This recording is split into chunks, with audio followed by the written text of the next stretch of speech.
Hi guys, ఇది నా 17 weeks pregnancy diet. Morning 9:30కి డ్రై ఫ్రూట్స్ అండ్ సీడ్స్తో స్టార్ట్ చేసా. నెక్స్ట్ పెసరపప్పు అండ్ రాగిపిండి dosa for breakfast with peanut chutney.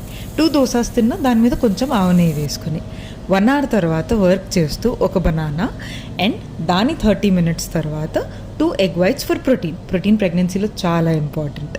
దాని తర్వాత after 1 hour I had my లంచ్లో రైస్, మామిడికాయ పప్పు, సొరకాయ కూర, పొట్లకాయ పెరుగు పచ్చడి అండ్ కొంచెం దోసకాయ పచ్చడి. 30-40 మినిట్స్ తర్వాత butter milk and after that 1 hour తర్వాత mosambi pomegranate juice followed by some fruits. 15-20 minutes gap ఇచ్చాక దాని తర్వాత ఒక 30-40 మినిట్స్ వాక్కి వెళ్ళి తర్వాత ఉడకపెట్టిన శనగలు, పీనట్స్ అండ్ పెసలు తిన్నా. 9-9:30కి సాలెడ్ ప్లస్ డిన్నర్లో ఒక చపాతీ, కూర అండ్ కొంచెం కర్డ్ రైస్. పడుకునే ముందు ఒక గ్లాస్ మిల్క్ తాగి డేని ఎండ్ చేశా. Okay, bye.